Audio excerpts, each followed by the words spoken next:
Good morning all. ముఖ్యంగా ఈరోజు వెలుగు దినపత్రికలోని న్యూస్ అనాలిసిస్ ఒకసారి చూసినట్టయితే, అంతరిక్షంలో శుభారంభం, రోదస్కి చేరుకున్న Indian astronaut Shubhanshu Shukla SpaceX Dragon క్యాప్సూల్లో కక్షలోకి ఎంట్రీ. ఇవాళ సాయంత్రం ఐఎస్ఎస్ తో డాకింగ్. సో ఎట్టకేలకు 40 సంవత్సరాల తర్వాత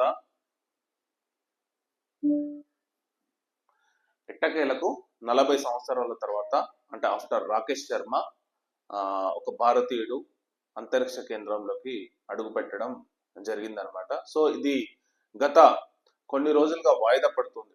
ఎందుకంటే కొన్ని టెక్నికల్ ఇష్యూస్ వల్ల ఈ అంతరిక్ష యాత్ర 3 సార్లు వాయిదా పడింది. కానీ ఫైనల్ గా యాక్సియం మిషన్ నిన్న సక్సెస్ఫుల్ గా రోదస్ లోకి వెళ్ళడం జరిగింది. సో దీని గురించి ఒకసారి చూద్దాం. ఇది యాక్సియం 4 మిషన్ ద్వారా వీళ్ళు వెళ్ళడం జరిగింది. ఈ ప్రాజెక్ట్ మొత్తం నాసా పంపిస్తుంది అనమాట. ఇప్పుడు శుభాంశు శుక్లాతో పాటు మిగతా పెగ్గీ విక్సెల్, స్లోవోల్, టీబోర్ కపూర్ అండ్ శుభాంశు శుక్లా ఈ 4 అంతరిక్ష కేంద్రంలోకి అంటే ఐఎస్ఎస్ సెంటర్లో అంతరిక్ష సెంటర్లోకి వీళ్ళు వెళ్ళడం జరిగింది.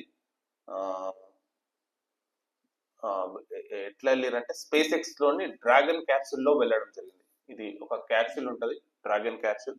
సో ఈ డ్రాగన్ క్యాప్సూల్లో అంతరిక్ష కేంద్రంలోకి అక్కడికి వెళ్ళి అక్కడ పరిశోధనలు చేస్తారనమాట. కొన్ని రోజులు, వారం రోజులు, 10 రోజులు అట్లా ఉంటుంది. సో మళ్ళీ రిటర్న్ తిరిగి వస్తారనమాట. సో ఈ ముఖ్యంగా ఈ యాక్సియం 4 మిషన్ గురించి చెప్పాలంటే గత కొన్ని రోజులుగా వాయిదాలు పడుతూ వస్తుంది టెక్నికల్ ఇష్యూస్ వల్ల. కానీ ఫైనల్ గా మాత్రం నిన్న సక్సెస్ఫుల్ గా వెళ్ళడం జరిగింది. వెళ్తూ శుభాంశు శుక్లా జై హింద్ జై భారత్ అని చెప్పి అనడం కూడా జరిగింది. సో నిజంగా చాలా భారతీయులందరికీ ఒక గర్వకారణం.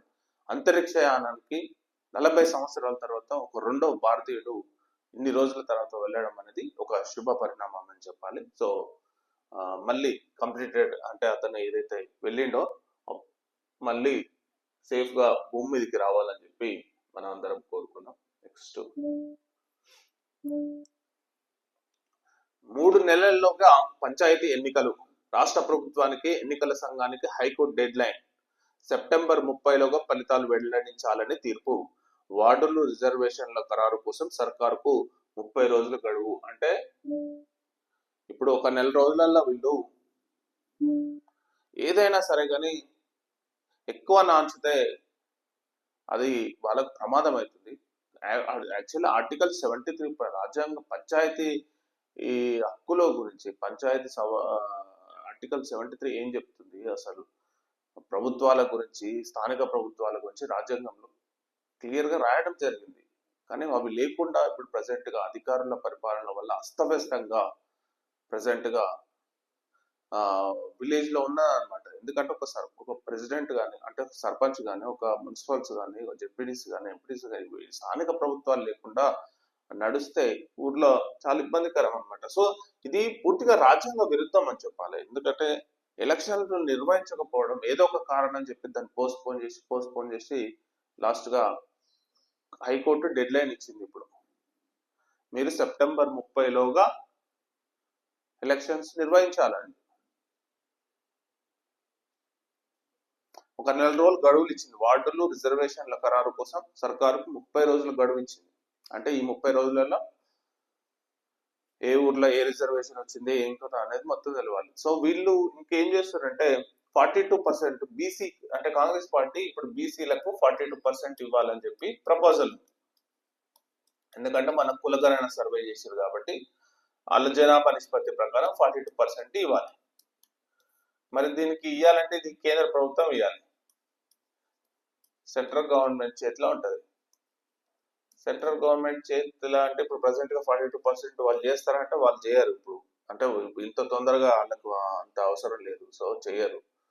సో ఇప్పుడు వీళ్ళు ఏం చేస్తారు, కోర్టుకు వెళ్తామని అంటారు. కాంగ్రెస్ పార్టీ కోర్టుకు వెళ్తామని చెప్పింది రిజర్వేషన్లపై, వేరే కోర్టుకు వెళ్తామని చెప్పి నాకు తెలిసి కోర్టు మరి ఇప్పుడు రిజర్వేషన్ లో ఆల్రెడీ చాలా తీర్పులు ఇచ్చింది. ఎందుకంటే 50% మించి రిజర్వేషన్ ఉండొద్దని చెప్పి సుప్రీంకోర్టు తీర్పు ఉందో ఓన్లీ తమిళనాడుకు తప్ప, తమిళనాడు ఎందుకంటే అది 9th షెడ్యూల్లో పెట్టారు కాబట్టి అది 65% రిజర్వేషన్స్ ఉంటాయి. మిగతా రాష్ట్రాలలో ఎక్కడ కూడా 50% దాటొద్దు అనమాట. సో ఓన్లీ ఒక తమిళనాడు మాత్రం 65% అది సపరేట్ గా ఒక 9th షెడ్యూల్లో పెట్టి దాన్ని రిజర్వేషన్ చేశారు అనమాట. సో మరి ఈ ఏడాదిన్నరగా ఎలక్షన్స్ జరపకపోవడం అనేది రాజ్యాంగ విరుద్ధం అని చెప్పి వ్యాఖ్యలు చేసింది. ఆర్టికల్ 73 ఈ పంచాయతీ రాజు గురించి క్లియర్ కట్ చెప్పింది అనమాట. ఎందుకంటే గ్రామీణ ప్రభుత్వాలు,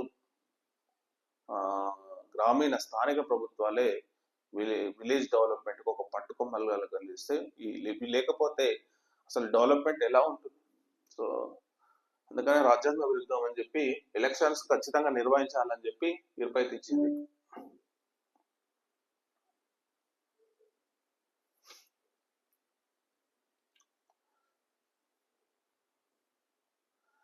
అమెరికాను చేరే బాలిస్టిక్ మిసైల్ చైనా సహాయంతో సీక్రెట్ గా తయారు చేస్తున్న పాకిస్తాన్. అమెరికా నిఘా వర్గాల వెల్లడి. టెక్నాలజీ, ఆయుధాలు అందిస్తున్న బీజింగ్. డిఫెన్స్ ను బలోపేతం చేసుకునే ప్లాన్ లో పాకిస్తాన్. సో పాకిస్తాన్ ఏం చేస్తుంది అంటే ప్రజెంట్ గా అమెరికాను చేరే బాలిస్టిక్ మిసైల్, అంత దూరం వెళ్లే బాలిస్టిక్ మిసైల్ ను వీళ్ళు తయారు చేస్తున్నారంట. సో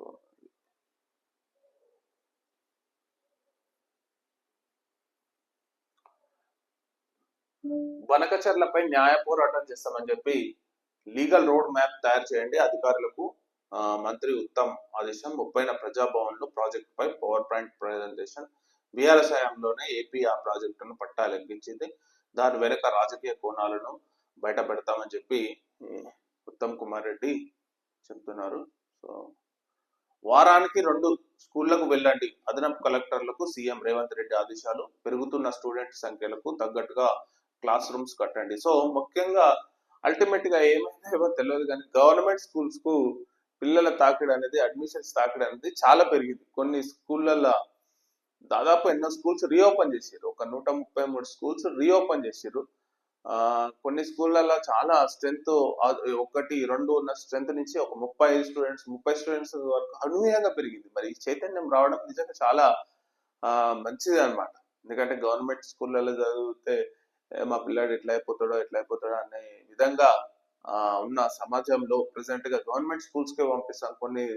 కొన్ని ఏరియాలలో అయితే బస్సులు కూడా రానియకుండా, ప్రైవేట్ బస్సులు రానియకుండా ఓన్లీ గవర్నమెంట్ స్కూల్స్ కే పంపించాలని చెప్పి చాలా మంది పేరెంట్స్ రావడం నిజంగా చాలా కొన్ని ఏరియాలో ఇంకా తెలంగాణ మోడల్ పబ్లిక్ స్కూల్ ను ఏర్పాటు చేయడం. సో అది ఒక కార్పొరేట్ స్టైల్లో ఉండడం. తర్వాత ఇప్పుడు ఏదైతే రేవంత్ రెడ్డి గవర్నమెంట్ 6 సంస్థలతో ఇది ఎక్స్ స్టెప్ ఫౌండేషన్ కానీ, ఖాన్వాలా అకాడమీ కానీ, ఇంకా